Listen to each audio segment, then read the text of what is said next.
আজকে আমরা দ্রবণের বাষ্পচাপ এবং বাষ্পচাপের আপেক্ষিক অবনমন সংক্রান্ত রাওলসের সূত্রটা আমরা জানব। তোমরা জানো তরল পদার্থর মধ্যে তরলের অণুগুলো পরস্পরের মধ্যে একটা আকর্ষণ বলের মাধ্যমে এরা যুক্ত থাকে। এই আকর্ষণ বলের মাধ্যমে যুক্ত থাকার দরুন তরলের অণুগুলো এক জায়গা থেকে আরেক জায়গায় যেতে পারে না, কিন্তু তরলের পৃষ্ঠের উপরের দিকে যে অণুগুলো থাকে সেই অণুগুলো তথাকথিত এই আকর্ষণ বলটাকে ভেদ করে উবে যায় এবং বাষ্পে পরিণত হয়। এই ঘটনাটাকে বাষ্পায়ন বলে। এই বাষ্পায়ন হওয়ার এইবার যদি একটা এক গ্লাস জলের মধ্যে এক গ্লাস কাঁচের গ্লাসে যদি জল নিয়ে সেই কাঁচের গ্লাসটাকে একটা বদ্ধ পাত্রে রেখে দেওয়া হয়, তাহলে এই জলের অণুগুলো বাষ্পে পরিণত হয়ে অসীম দূরত্বে যেতে পারবে না। এর ফলে ওই বাষ্প অণুগুলো পুনরায় ওই বদ্ধপাত্রের মধ্যে ঘোরাফেরা করবে। এই বদ্ধপাত্রের মধ্যে ঘোরাফেরা করার ফলে প্রথম দিকে কিন্তু বাষ্পায়ন খুব দ্রুত হবে। বাষ্পায়নের পরিমাণ আস্তে আস্তে যখন বাড়বে তখন বাষ্পের অণুগুলো ঘনীভূত হওয়ার চেষ্টা করবে। ঘনীভূত হলেই নিম্ন অবমুখী ওই তরলটার উপরে একটা বল প্রয়োগ করবে, যাকে আমরা বাষ্পচাপ বলবো। এখন এই যে ঘনীভূত হওয়ার দরুন একটা চাপ এবং বাষ্পায়নের জন্য একটা ঊর্ধ্বমুখী চাপ, দুটো যখন সমান হয়ে যাবে তখন তারা দুজনেই সাম্য অবস্থায় চলে আসবে। এখন তরলের বাষ্পচাপ কোন কোন বিষয়ের উপরে নির্ভর করে? তোমরা জানো তরলের প্রকৃতি, যে সমস্ত তরল পদার্থ উদ্বায়ী হয় অর্থাৎ খুব সহজেই বাষ্পে পরিণত হয়, যেমন ইথার, এদের দ্রুততার সাথে বাষ্পায়ন হবে এবং বাষ্পচাপও বেড়ে যাবে। এবং যে সমস্ত পদার্থের বাষ্পায়নে উদ্বায়ী নয়, অনুদ্বায়ী, যেমন চিনি, গ্লুকোজ, সুক্রোজ, এই সমস্ত দ্রবণে যদি মেশানো হয় তাহলে ওই সমস্ত দ্রবণের কিন্তু বাষ্পচাপটা তুলনামূলক কম হবে। তাপমাত্রা বাড়লে দ্রবণের বাষ্পচাপ অটোমেটিক্যালি বেড়ে যাবে। তোমরা জানো তাপমাত্রা বৃদ্ধি পেলে জলের কাইনেটিক্স বা গতিশক্তি বৃদ্ধি পায়, এর ফলে খুব দ্রুততার সহিত জল বাষ্পে পরিণত হবে। তা তাপমাত্রা সংক্রান্ত দ্রবণের বাষ্পচাপের উপরে ক্লসিয়াস-ক্ল্যাপেরন একটা সমীকরণ দিয়েছিলেন, যে সমীকরণটাকে আমরা বোর্ডের মধ্যে এখন আমরা লিখছি, যে লগ পি। তাহলে বাষ্পচাপের প্রভাব কি কি বিষয়ের উপর নির্ভর করে? এক, তরলের প্রকৃতি, আর দুই হচ্ছে তাপমাত্রা বাড়লে তাহলে কি হবে? Log Clausius. তাপমাত্রা বাড়লে দ্রবণের বাষ্পচাপ বাড়বে। বাষ্পচাপ সংক্রান্ত ক্লসিয়াস-ক্ল্যাপেরনের যে সমীকরণটা আছে সেটা হলো কি? log P2 by P1 is equal to delta HP, delta H vapor by 2.003 R 1 by T1 minus 1 by T2। এখানে P1 এবং P2 হলো যথাক্রমে T1 এবং T2 তাপমাত্রায় ওই দ্রবণের বাষ্পচাপ, এবং ডেল্টা H ভেপর হলো সমান তরলের বাষ্পীভবনের এনথালপি। আর তো তোমরা জানোই সার্বজনীন ধ্রুবক। পরে এসো, এবার আমরা দেখব দ্বিতীয় ব্যাপারটা, বাষ্পচাপের আপেক্ষিক অবনমন। বাষ্পচাপের আপেক্ষিক অবনমন। আচ্ছা, বাষ্পচাপের আপেক্ষিক অবনমনের রাওলসের সূত্রটা আগে লিখে ফেলি। আচ্ছা, তার আগে আমরা দেখি যে বিশুদ্ধ দ্রাবক, আমি একটা ছবি এঁকেছি, দেখো এখানে একটা বিশুদ্ধ দ্রাবক আছে। এই বিশুদ্ধ দ্রাবক বলতে পিওর ওয়াটার, তার সাথে কোনো কিছু মেশানো নাই। আর এইখানটাতে একটা অনুদ্বায়ী দ্রাব, জলের সাথে একটা অনুদ্বায়ী দ্রাব মিশিয়ে ফেলেছি। অনুদ্বায়ী দ্রাব যারা কিনা খুব সহজে বাষ্পে পরিণত হয় না, যেমন চিনি, গ্লুকোজ, সুক্রোজ ইত্যাদি। দেখো এখানেতে জলের অণুগুলো খুব সহজে এবং অনেক পরিমাণে জলের অণুগুলো বাষ্পে পরিণত হয়েছে। এই অণুগুলো আস্তে আস্তে ঘনীভূত হয়ে আবার পুনরায় নিম্ন অভিমুখী একটা বল প্রয়োগ করবে। এটাই বাষ্পচাপ।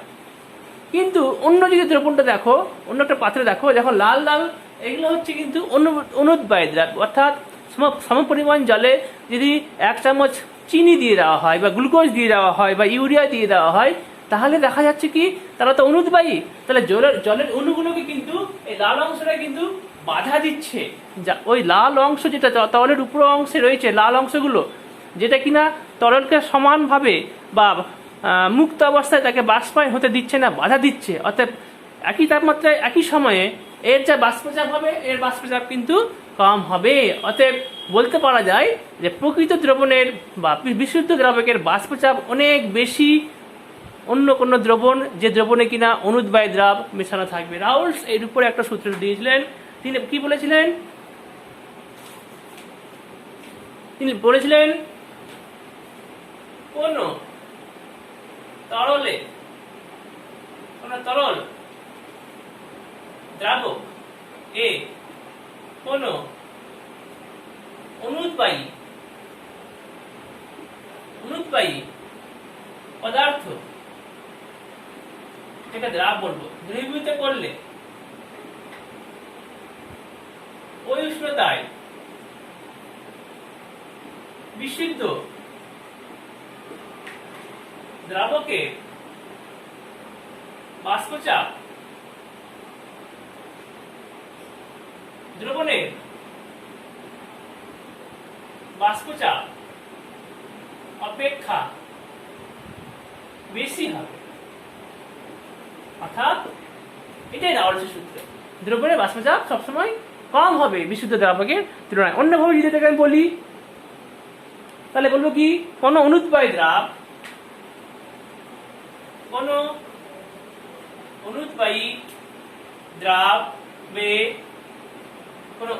দ্রাবে দ্রাব দ্বারা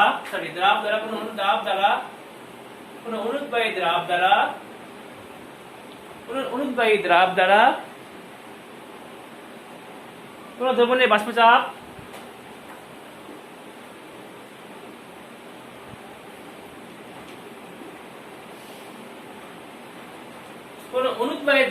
কোন দ্রবণের বাষ্পচাপ এর আপেক্ষিক অবনমনের মান, চাপের আপেক্ষিক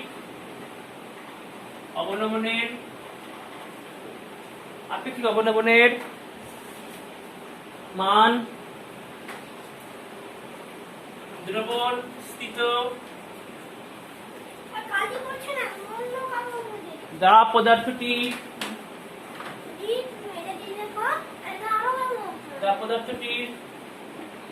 মোল ভগ্নাংশের সঙ্গে সমান। দেখতে পাচ্ছি ভগ্নাংশের সঙ্গে সমান। এখন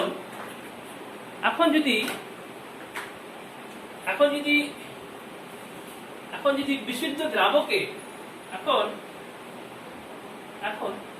বিশুদ্ধ দ্রাবকের বাষ্পচাপ P0 হলে এবং দ্রবণের বাষ্পচাপ P হলে রাউলসের মতে বাষ্পচাপের অবনমন কত হবে? P0 minus. এখন আপেক্ষিক অবনমন যদি বলতে পারে, বাষ্পচাপের আপেক্ষিক অবনমন, তাহলে বাষ্পচাপের আপেক্ষিক অবনমন যদি বলতে হয়, তাহলে P0 মাইনাস P বাই আবার পুনরায় P0। তাহলে এই P0 এটা সমান সমান কি হচ্ছে? x2 টা কি? x2 হচ্ছে মোল ভগ্নাংশ। কার মোল ভগ্নাংশ? দ্রাবের মোল ভগ্নাংশ।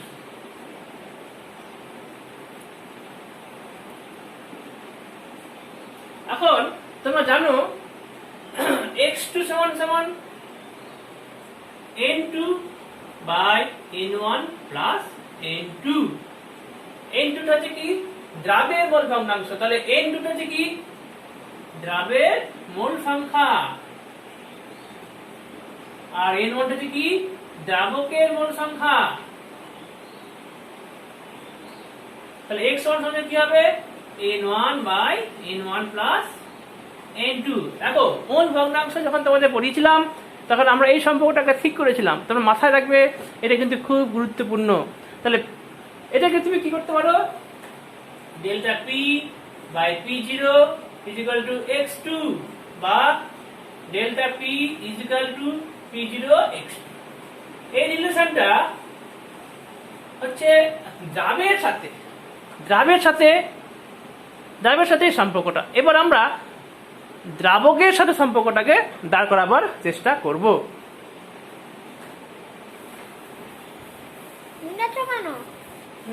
ভুলে গেছে নাকি? না না না, ভুলে যাইনি বাবা, আবার শেষ হয়ে গেছে তো। দেখো এই সম্পর্কটাকে p0 minus p by p0 is equal to কি লিখতে পারি এখানটায়, এটা লিখতে পারি n2 by n1 minus n2।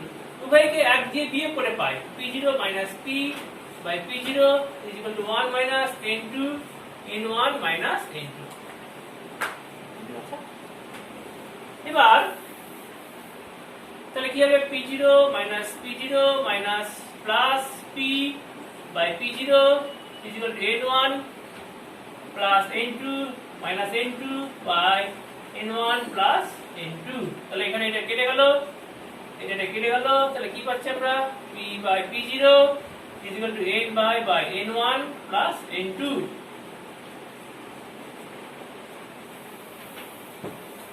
তাহলে p বাই p0 এটা কি ইজ ইকুয়াল টু x1। তাহলে x1 টা কি দ্রাবকের মোল ভগ্নাংশ, x1 টা কি দ্রাবকের মোল ভগ্নাংশ। p ইজ ইকুয়াল টু কি p0 ইনটু x1। এখানে কি পেয়েছিলাম ডেল্টা p সমান কি পেয়েছিলাম p0 মাইনাস x2। এখানে কি বললাম p ইজ ইকুয়াল টু এটা দ্রাবকের সঙ্গে সম্পর্ক, দ্রাবকের মোল ভগ্নাংশের সঙ্গে সম্পর্ক, এটা দ্রাবের মোল ভগ্নাংশের সঙ্গে। এখন যদি আমরা এই লেখচিত্র অঙ্কন করি তাহলে কেমন হবে, লেখচিত্রটা কেমন হবে, মূলবিন্দু সরল লেখা। তাহলে এদিকে p, এদিকে x1, এটা হবে মূলবিন্দু সরল লেখা। এইটাই রাউলসের সূত্র।